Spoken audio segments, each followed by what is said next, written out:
heureux de vous accueillir et de vous retrouver. Soyez les bienvenus pour cette première émission de l'année 2015. Une émission exceptionnelle, sans doute comme l'est cette journée. Vous avez suivi sur les journaux de RFI, de TV5 Monde et la lecture du quotidien Le Monde, notre partenaire de cette émission, les événements dramatiques que la France vient de connaître avec ces assassinats, ce terrorisme à l'œuvre qui a fait la une de nos éditions. Donc aujourd'hui, édition spéciale sur les antennes de RFI et de TV5 Monde. Vous allez pouvoir vivre en direct cette journée, sans doute sans précédent dans l'histoire française, qui se déroule notamment à Paris, mais dans beaucoup d'autres régions. Une journée importante puisque vous allez le voir, dans quelques heures, beaucoup de Français et de citoyens du monde entier sont appelés à manifester. Ici, l'image de la célèbre place de la Bastille où les gens commencent à se réunir. On attend plus d'1 million de personnes et également, vous voyez, un dispositif de sécurité très important pour cette circonstance. Il faut également vous dire qu'une cinquantaine de chefs d'État et de gouvernement ont choisi de venir faire le déplacement à Paris en termes de solidarité. Cela veut dire que pratiquement le quart des dirigeants de la planète se trouvent aujourd'hui à Paris pour cette manifestation, pour venir dire que ce qui s'est passé est intolérable, inacceptable et que la mobilisation citoyenne sera plus forte que la menace terroriste. Nous avons choisi d'accueillir aujourd'hui un homme du Sud, un dirigeant du Sud, puisqu'il faut également rappeler que dans cette mobilisation, il y a 8 chefs d'État africains qui sont venus à Paris dire leur solidarité. Et j'accueille donc Kadri Désiré Ouedraogo. Merci d'avoir accepté notre invitation. Vous êtes le président de la commission de la CEDEAO. Pour simplifier, ce sont les 15 États de l'Afrique de l'Ouest. Nous allons en parler.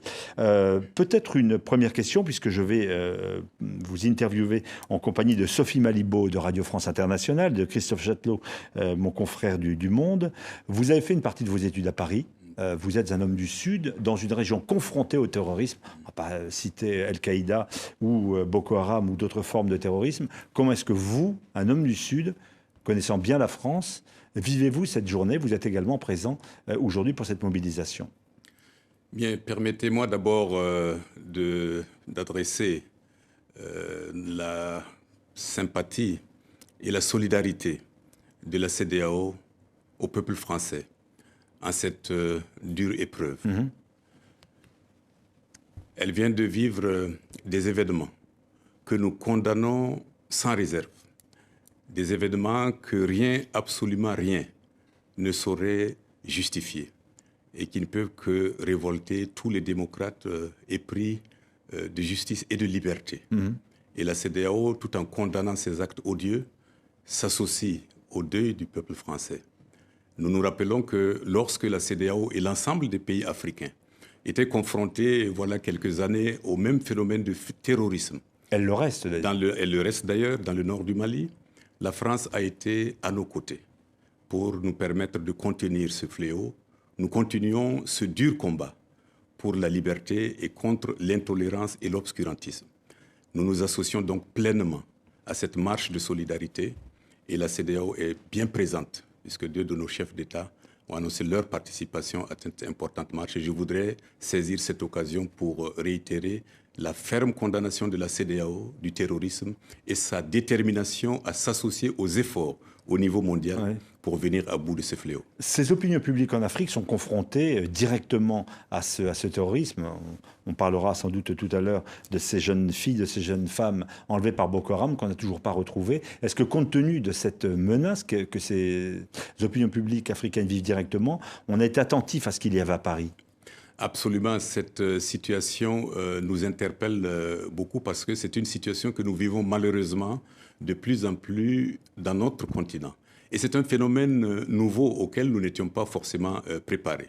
C'est maintenant que les chefs d'État de la CEDEAO se mobilisent pour faire face à ce nouveau phénomène. Et nous, en tant que commission de la CEDEAO, nous participons à cette mobilisation de notre région pour vaincre le terrorisme. Christophe Chatelot, Le Monde. Est-ce qu'il n'y a pas une forme d'hypocrisie quand même? Puisque on évoquait Boko Haram, c'est un phénomène très présent au Nigeria qui est quotidien. On ne voit pas de mobilisation de ce genre, on n'entend pas non plus spécialement chef de l'État, appelé à des mobilisations. Donc pourquoi le faire à Paris? Pourquoi ne pas le faire non plus à Bamako, qui est confronté à ce genre d'événements? Pourquoi ne pas le faire à Abuja? Est-ce que c'est pas un peu paradoxal? Cette mobilisation se déroule très bien sur le continent africain. Et je voudrais vous rappeler que la CEDEAO et l'ensemble des dirigeants de notre communauté ont suivi de très près l'évolution de la situation sécuritaire au Nord Mali. Et vous savez que rien que cette année, le 30 mai 2014, un sommet extraordinaire des chefs d'État et de gouvernement de la CEDEAO consacré à la situation sécuritaire au Nord Mali et au nord du Nigeria, donc les effets de la secte Boko Haram, a été organisé à Accra. Eh bien, au cours de ce sommet, d'importantes décisions ont été prises concernant principalement la coordination des efforts de lutte de nos États contre ce phénomène. Je complète la question de Christophe Chatelot. Effectivement, des sommets institutionnels ou politiques existent, mais une mobilisation citoyenne comme celle que nous allons vivre dans quelques heures à Paris, elle ne se déroule pas en Afrique. Elle se déroule au Nigeria, où vous avez suivi à plusieurs reprises que la société civile s'est mobilisée et des appels ont été lancés dans tous les autres pays de la CEDEAO, particulièrement en ce qui concerne le sort des jeunes filles de Chibok qui avaient été enlevées. Et je puis vous assurer que ça demeure une préoccupation centrale au niveau de l'Afrique de l'Ouest, cette lutte contre le terrorisme. Pendant que les événements se déroulaient à Paris la semaine dernière, il y avait à ce même moment au Nigeria donc des tueries absolument incroyables, énormes. On parle de centaines de morts. Amnesty International parle de 2 milliers de morts. Et puis finalement aussi cet attentat, une enfant de 10 ans sur laquelle on a accroché une bombe puisqu'elle s'est fait exploser sur le marché de Maïdougouri dans le nord du pays. Est-ce que vous pensez qu'il va y avoir quelque chose de décisif, qu'il doit y avoir quelque chose de décisif pour arrêter Boko Haram, parce que jusqu'à présent, les sommets n'ont abouti à rien? Absolument, cette situation est intolérable, surtout lorsqu'on se rend compte que c'est d'innocentes personnes qui sont en train d'être utilisées pour commettre ces attentats terroristes. C'est la raison pour laquelle la CEDEAO s'est mobilisée. Et il y a eu cette année pour la première fois une réunion des chefs de services de renseignement de la CEDEAO. Et la CEDEAO a décidé d'institutionnaliser cette réunion des chefs de services de renseignement de notre communauté. Et elle a fait la jonction avec les autorités du Nigeria pour apporter la contribution de la CEDEAO aux efforts que mène le Nigeria pour venir à bout de ce phénomène. Je voudrais rappeler également... On ne sent pas l'urgence dans votre réponse, on ne sent pas le sentiment d'urgence. Peut-être 2000 morts ces derniers jours dans le nord du Nigeria. Le sentiment d'urgence est bien là. Je vous dis qu'au moment où nous parlons, les services de renseignement sont en contact permanent. Dans le cadre de la CEDEAO, dans le cadre de la commission du bassin du lac Tchad, qui concerne les 5 pays voisins du Cameroun, des efforts sont actuellement déployés pour venir à bout de ce phénomène. Je confirme donc que c'est une préoccupation de l'heure de la CEDEAO. Et comment est-ce que vous expliquez cette tendance, ce mouvement de fond, cet islamisme radical qui émerge en Afrique subsaharienne? C'est un phénomène qui a existé dans un passé assez lointain, mais pourquoi c'est très urgent? Bon, je pense peut-être que c'est dû aussi à l'ouverture et à la mondialisation, parce que souvenez-vous que l'Afrique de l'Ouest et l'Afrique en général a toujours connu des pratiques religieuses tolérantes. Si vous prenez les pays de l'Afrique de l'Ouest, il n'est pas rare de voir dans la même famille des obédiences différentes, sans que cela n'ait jamais posé de problème au niveau social. Mais nous constatons que ces dernières années, dues à des influences extérieures, nous assistons à la propagation d'une tendance extrémiste de la religion qui prône l'intolérance. D'après vous, c'est un radicalisme importé? C'est un radicalisme importé parce que je dois dire que c'est étranger à la culture africaine, c'est étranger à la société africaine. Et nous devons nous mobiliser pour arrêter cela. C'est la raison pour laquelle, d'ailleurs, nous avons nos stratégies au niveau de la CEDEAO qui incluent l'éducation à la tolérance, l'éducation à la culture religieuse pour faire en sorte que nous ayons une pratique pacifiée de nos religions. Et qu'est-ce que vous attendez, par exemple, des leaders qui sont réunis en ce moment à Paris? On voit que les Européens sont là, Angela Merkel est là, alors que sur le terrain africain, la France est un peu en tête de pont. Elle l'a été du moins au Mali ou en Centrafrique. Voire un peu solitaire. Est-ce que vous attendez quelque chose, un signal d'une aide particulière, un soutien des Européens? Absolument. Je crois que déjà la manifestation de Paris est un signal fort de la solidarité et de l'unité de vue de la communauté internationale contre ce phénomène. Longtemps en Afrique, nous avons appelé à l'aide en disant ce qui se passe au niveau du Sahel n'est pas seulement un risque pour la CEDEAO ou pour l'Afrique, c'est un risque pour la sécurité et la stabilité internationale. Et dès lors, le monde entier doit se mobiliser. Et nous comptons sur la solidarité et l'appui de tous nos partenaires du monde entier pour vaincre ce phénomène. Il y a un foyer qui inquiète particulièrement les militaires, mais pas seulement, les politiques, c'est la Libye, et notamment des agrégations du pays, et un foyer dans le sud du pays où, dit-on, les terroristes se regroupent. On a fait, le ministre français de la Défense a notamment évoqué une éventuelle intervention militaire que la France ne mènerait pas seule. Est-ce que vous pensez, vous aussi, qu'il faut intervenir au sud de la Libye, militairement, et frapper? Nous pensons que la situation dans le sud libyen est une véritable menace pour la paix et la stabilité de toute la région Sahel de notre communauté.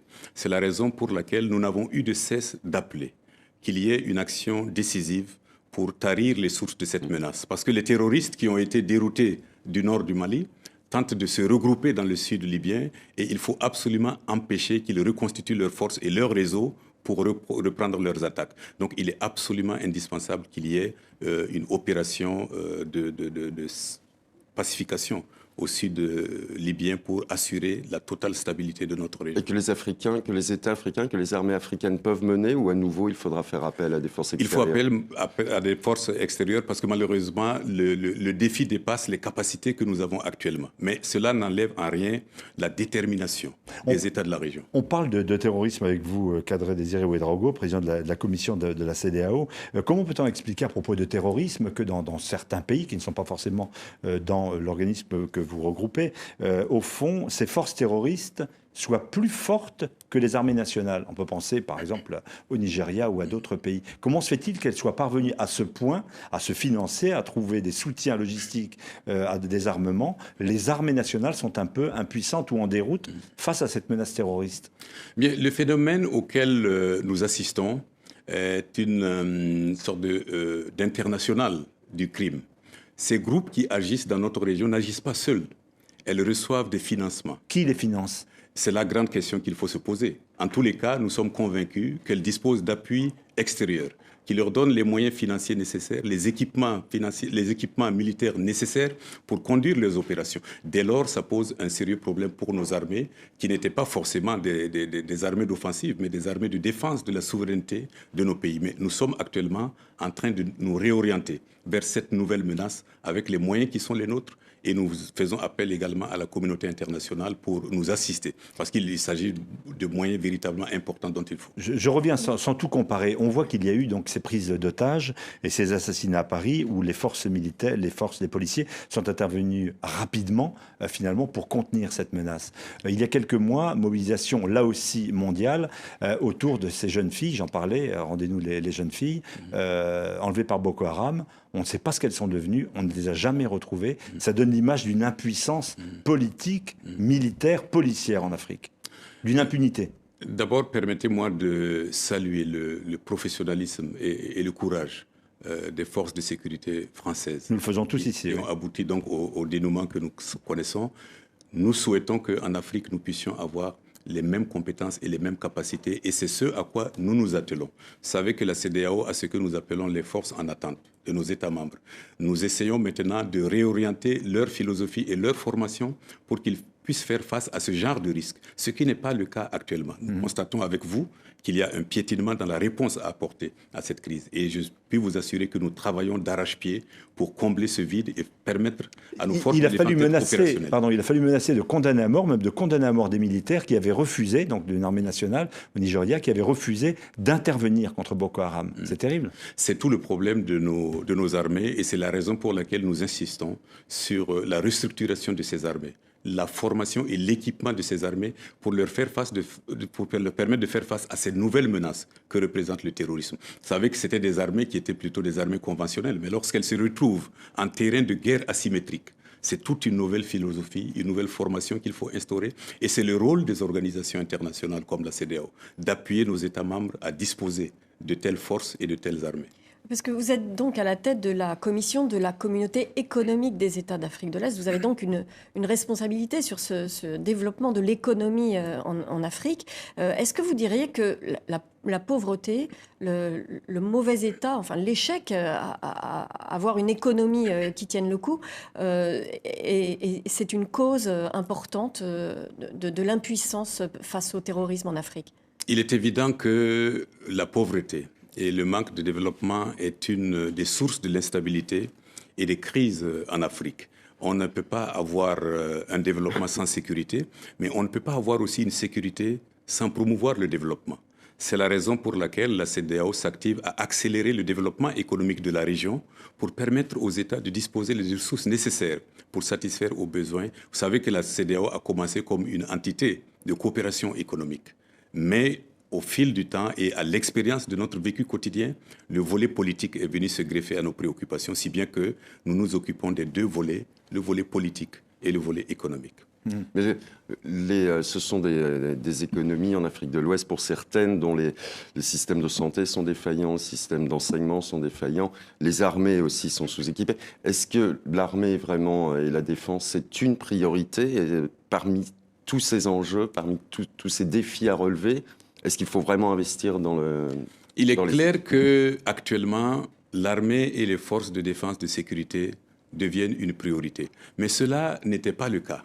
Rappelez-vous, le discours était de dire aux pays africains, écoutez, consacrez vos ressources limitées au développement, aux secteurs sociaux et oubliez les forces de défense, les forces de sécurité. Ce qui a été fait durant de longues années dans nos États où l'armée a été pratiquement négligée au profit des autres priorités que nous avons. Maintenant, il est évident qu'avec la réalisation qu'il n'y aura pas de développement sans sécurité, sans paix, sans stabilité, il est évident qu'il faut que nous renforcions nos systèmes de défense et particulièrement replacer les armées et les forces de défense à la priorité de nos efforts. Si on essaie de le dire différemment, sans faire ici de polémique, nous allons souvent en Afrique, nous voyons qu'une partie importante des forces militaires ou policières sont parfois là aussi un peu pour contrer les oppositions en termes de gouvernance. Est-ce que précisément ce n'est pas l'une des explications d'une impuissance face à une autre menace qui a été diffuse, asymétrique que vous le dites, les terroristes? C'est la raison pour laquelle la CEDEAO, dans son principe de démocratie et de bonne gouvernance, a sitôt de faire d'appeler les États à ce que les armées que nous avons, les forces de défense, jouent leur rôle constitutionnel, à savoir la défense de l'intégrité territoriale, la sécurité des biens et des personnes, et laisser les questions politiques à la société, aux partis politiques et à l'autorité civile. Cette éducation doit être faite et elle est incrustée dans nos protocoles pour faire en sorte que nous ayons des armées républicaines et démocratiques qui doivent conforter la démocratie et non pas la détruire.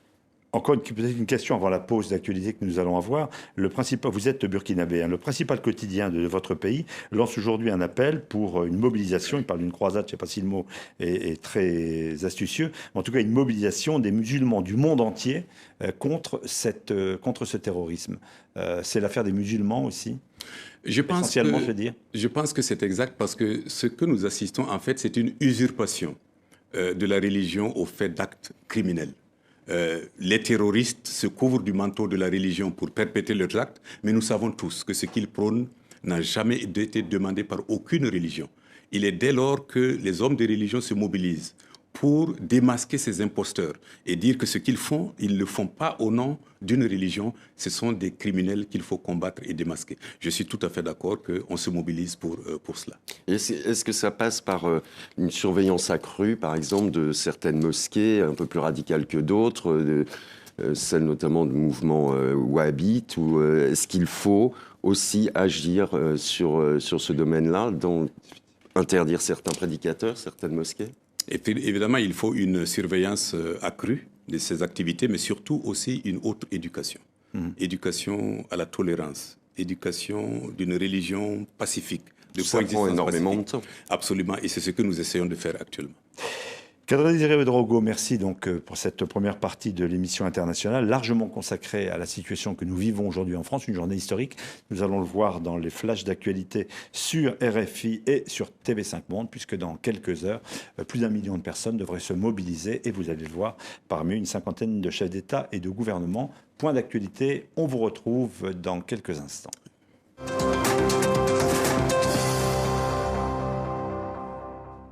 Retour international, vous êtes sur les antennes de RFI, de TV5 Monde, en liaison avec le quotidien français Le Monde.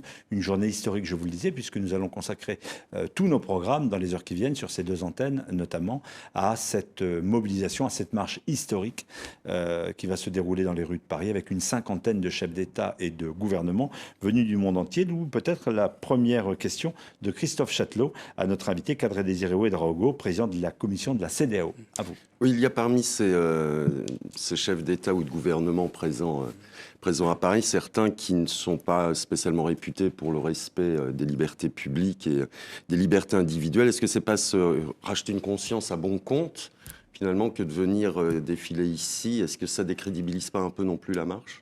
Bien, je vous laisse la responsabilité de cette appréciation, mais pour ma part, je pense que c'est une bonne chose que tout le monde entier se mobilise pour condamner ces événements, et je suis tout à fait en solidarité avec tout le continent africain qui est représenté à cette marche pour exprimer la solidarité africaine, pour condamner, pour dire non au terrorisme, pour dire non à l'extrémisme, pour dire non à l'exclusion et à la discrimination. Je crois que tout message qui porte sur cela, nous devons encourager. Est-ce que ça risque pas non plus, sous couvert de lutte antiterrorisme, de se faire sur le dos des libertés publiques? On a vu au Kenya, par exemple, une loi qui a été adoptée assez controversée au titre de la lutte antiterroriste, comme ça s'est passé en Russie aussi. Vous ne craignez pas ce phénomène? Je ne le crains pas. Je pense qu'il ne faut pas mélanger les choses. Face à un tel phénomène, il doit y avoir l'unanimité pour condamner et pour dire que le monde entier dit non. Le reste, c'est une affaire de marche et de philosophie. Et je puis vous dire qu'en ce qui concerne la CEDEAO, comme je l'ai dit, nos principes de démocratie et de bonne gouvernance visent justement à empêcher que dans nos États, de telles situations perdurent. Donc nous sommes pour une démocratie apaisée, respectueuse des droits de l'homme et du citoyen, et c'est pour cela que nous nous battons à la CEDEAO. Et quelle est votre analyse de ce qui se passe dans nos pays, en France cette semaine, mais il paraît que l'Europe pourrait elle-même, d'autres villes en Europe pourraient elles-mêmes subir des attentats. Quelle est votre analyse? Où sont les responsabilités? Bon, je pense que les responsabilités sont certainement partagées. Mais les États font face à un phénomène nouveau qui est le phénomène de l'intolérance, qui est le phénomène de l'exclusion. Je pense qu'il faut que nous puissions arriver ensemble à cultiver notre désir de vivre ensemble, faire en sorte que nous amenions tous les membres de notre société à comprendre et partager les idéaux qui nous rassemblent. C'est en tout cas notre credo en Afrique, et nous voulons que l'Afrique demeure ce continent de société paisible, apaisée, tolérante, à coexistence pacifique. Et je crois que c'est le travail de tous les démocrates d'unir leurs efforts pour que nous puissions obtenir ce résultat-là. Mais quand vous parliez d'exclusion, est-ce que vous pouvez développer votre pensée? Qu'est-ce que vous vouliez dire? On ne développe pas une politique nationale en laissant de côté une partie de la population. Il importe de se pencher sur le sort de chaque catégorie sociale, faire en sorte que l'ensemble puisse apporter un effort de solidarité. Et le mot solidarité est très important lorsqu'on veut arriver à une cohésion sociale pacifique. C'est notre philosophie, et au niveau de la CEDEAO, de nos principes, nous prônons donc cela au niveau de tous les États. Pas d'exclusion, pas d'ostracisme, pas de discrimination. Ce sont des mots, et je pense que personne ne vous contredirait, mais la réalité est différente quand même. La réalité s'améliore de jour en jour.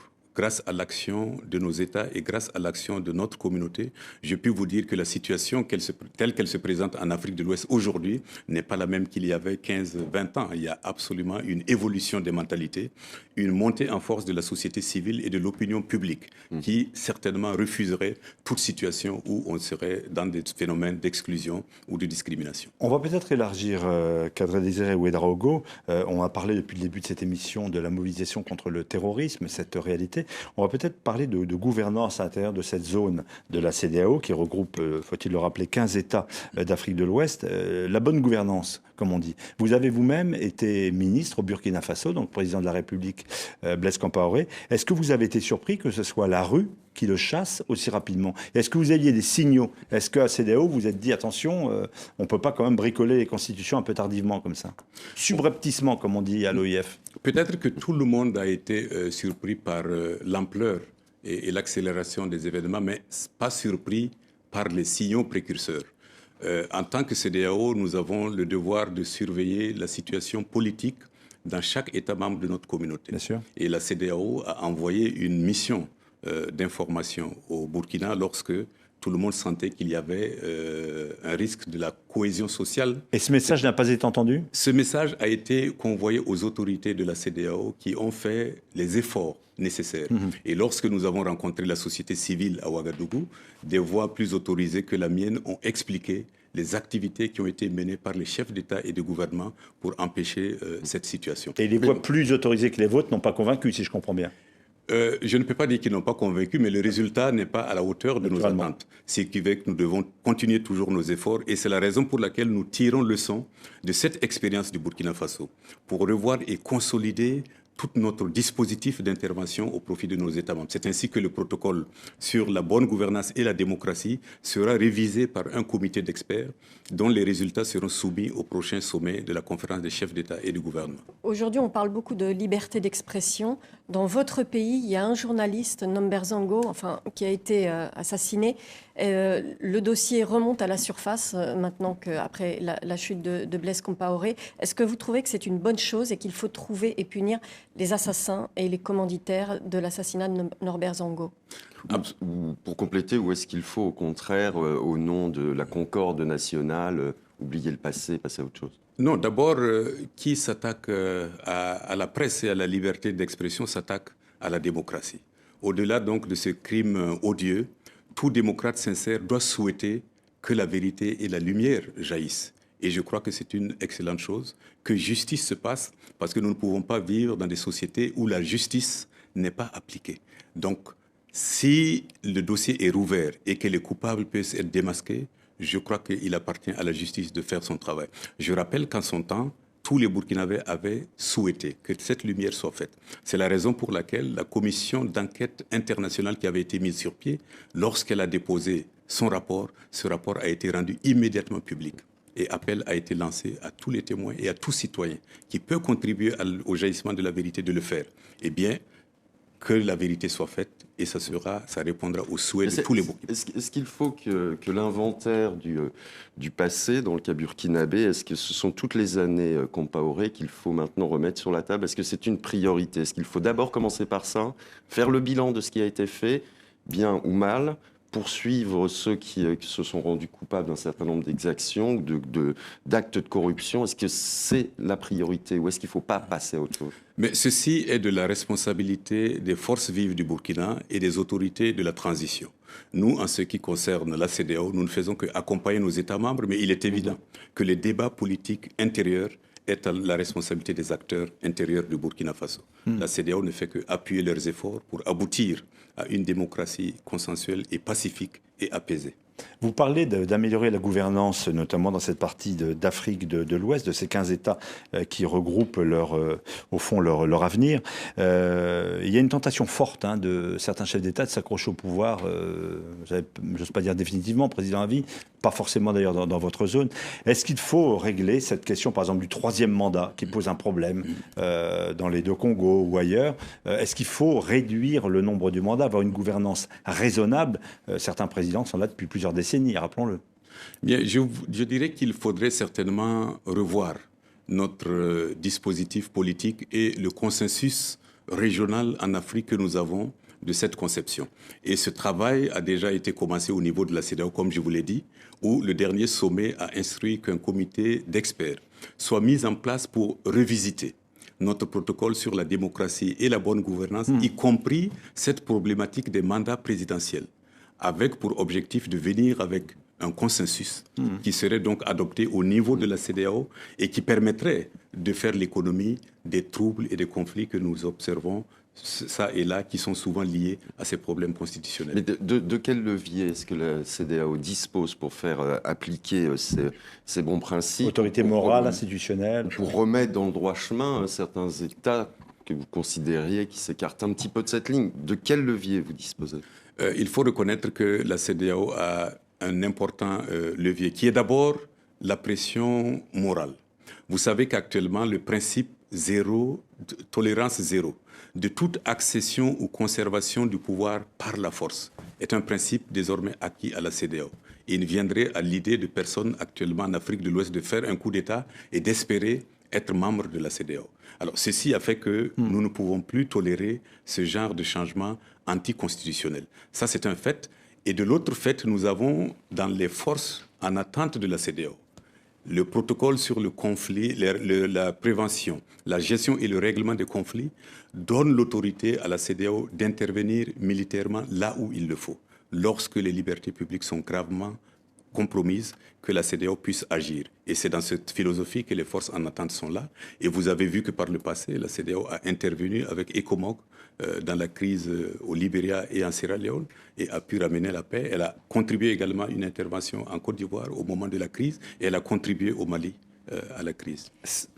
Sophie Madibo. Vous essayez d'œuvrer à la tête de la CEDEAO à une meilleure intégration régionale, l'intégration des pays d'Afrique de l'Ouest. Qu'est-ce qui Des 15 pays, oui. Des 15 pays de l'Afrique de l'Ouest. Qu'est-ce qui est la principale entrave au commerce interrégional, par exemple? Ce sont des questions de sécurité, par exemple qui... D'abord, il faut reconnaître que nous ne pouvons pas développer cette région sans une sécurité effective, sans la paix et la stabilité. C'est la raison pour laquelle l'objectif numéro 1 de la CEDEAO, c'est de faire en sorte que la paix, la stabilité, la démocratie, le respect des droits humains, le respect des libertés individuelles soient ancrés pour permettre à la population de contribuer au développement. Une fois que nous avons cet espace pacifié, il nous appartient maintenant d'assurer une réelle liberté de circulation des personnes et des biens. On ne peut pas faire une communauté quand on empêche les gens d'aller d'un État à un autre ou les produits de circuler. Vous avez, la CEDEAO fête cette année son 40e anniversaire. Est-ce que vous avez un modèle, en vous appelant d'ailleurs Union, est-ce que vous regardez vers l'Europe en disant, bon, on va essayer de marcher comme eux Certainement, nous nous inspirons de l'expérience européenne en ce qu'elle a de bon et les difficultés que l'Europe rencontre sont pour nous aussi des leçons. Dont nous tirons parti pour améliorer notre marche vers cette union que nous souhaitons tous et qui est un objectif d'ailleurs de l'Union africaine. Et la CEDEAO ne fait que réaliser en Afrique de l'Ouest l'objectif. Donc un passeport commun, une monnaie unique, ça c'est l'objectif. Absolument, nous avons déjà l'objectif du passeport commun qui est un acquis. Nous avons maintenant un passeport CEDEAO pour l'ensemble des États membres. Nous avons aboli, comme vous le savez, le visa de circulation entre les États. Nous avons même atteint le droit de résidence et le droit d'établissement. Ça veut dire que tout citoyen d'Afrique de l'Ouest peut résider et travailler, créer une entreprise partout où il le souhaite. Et nous venons de franchir une autre étape par la création de la carte d'identité biométrique CEDEAO qui va remplacer la carte de séjour. Ça veut dire qu'avec une simple carte d'identité biométrique, vous pourrez voyager, résider, travailler, créer des entreprises où vous le souhaitez. Et monnaie unique à terme. La monnaie unique à terme, nous sommes en train d'appliquer une politique de convergence de nos économies pour nous permettre à l'horizon 2020 de constituer une zone monétaire unique. C'est un objectif et nous travaillons d'arrache-pied. 2 chefs d'État ont été responsabilisés pour nous accompagner dans ces efforts, le président du Ghana et le président du Niger. Et ils ont créé une task force comprenant les gouverneurs des banques centrales, les ministres des Finances, nous-mêmes, les commissions de la CEDEAO et l'UEMOA, chargés de surveiller la marche vers cette convergence qui nous permettra d'avoir une monnaie unique au niveau de l'Afrique de l'Ouest. Mais vous évoquez la solidarité entre les États membres de cette communauté économique, vous évoquez la libre circulation. Pourtant, si on regarde la façon dont la crise de fièvre hémorragique provoquée par l'épidémie de fièvre hémorragique Ebola a été faite, on s'aperçoit que les premiers réflexes ont quand même été de fermer les frontières. Et le Sénégal notamment. Sénégal, on ne peut pas dire qu'à ce moment-là, la solidarité que vous prenez ait été un exemple. Il faut dire que les premières réactions des États ont été véritablement des réactions de surprise. Surprise par cette maladie qui est nouvelle et également par leur désir de protéger leur population. Mais rendez-vous compte que dès la première réunion que la CEDEAO a convoquée, notre plaidoyer, c'est de dire aux États, il ne faut pas fermer les frontières. Nous avons dit que les frontières doivent être ouvertes, mais qu'on doit prendre les dispositifs sanitaires nécessaires pour empêcher la propagation de la maladie. Nous avons lancé un appel donc à tous nos États membres pour qu'ils rouvrent les frontières, aux compagnies aériennes pour qu'elles reprennent le trafic.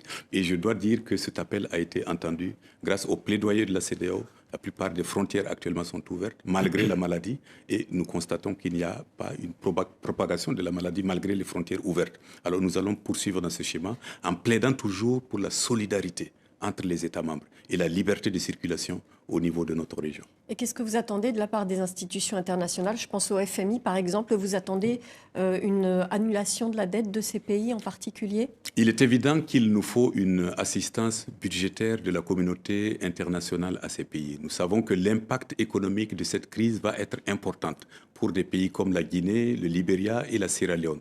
Si vous regardez les perspectives de croissance, la Sierra Leone avait un taux de croissance envisagé pour 2014 de 11%, et bien les perspectives la situent maintenant à 4%. Il y avait un impact régional? La Guinée qui avait, certainement j'en viens, la Guinée qui avait une perspective de 4% va se retrouver peut-être à 0,5%. Alors c'est un exemple pour dire que cette crise aura un impact sur les économies des États concernés, mais d'une façon globale sur l'économie de la CEDEAO et sur les programmes de la CEDEAO dans la mesure où nous-mêmes, nous avons dû suspendre momentanément nos activités à cause de cette épidémie. Donc par conséquent, il y aura un impact économique de la crise Ebola et nous lançons un appel. Le dernier sommet a lancé un appel à la communauté internationale pour assister les pays de la CEDEAO pour juguler l'impact économique de cette crise qui sera certainement non négligeable. Vous parlez d'une zone de solidarité, de cohésion, et moi, nous regardons les images qui nous arrivent, je le dis également pour les auditeurs de RFI, de la place de la République à Paris, où vont se retrouver des millions de personnes.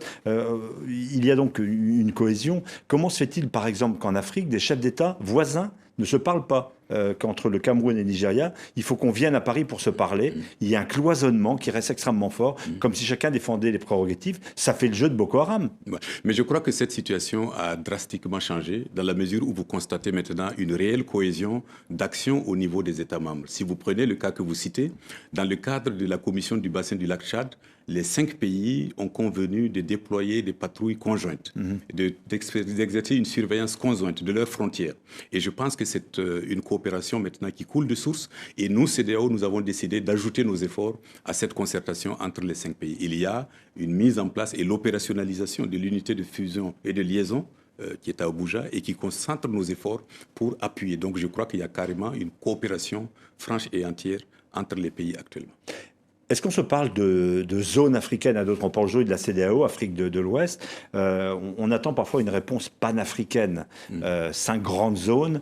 Il n'y a pas un morcellement aujourd'hui. Bien sûr, il faut commencer parce qu'on a plus en commun pour élargir, mais l'Union africaine, ça ne marche pas terrible. Mais la philosophie adoptée est que l'Union africaine va se construire par étapes. D'abord, un renforcement des 5 communautés économiques régionales et par la fusion de ces 5 entités, obtenir maintenant la fusion au niveau du continent. Et il faut reconnaître que ce qu'on ne peut pas faire à 15, on ne peut pas le faire à 54. Donc il faut déjà réussir ce que nous souhaitons au niveau d'ensemble plus réduit tel que la CEDEAO. Et je pense que nous allons à marche forcée vers cette union de notre région et par conséquent vers l'union de l'Afrique. Vous dites à marche forcée, justement, par exemple, pour l'union monétaire, on a l'impression qu'on recule. Hein. La date de la monnaie unique, elle recule. On parle maintenant de 2020.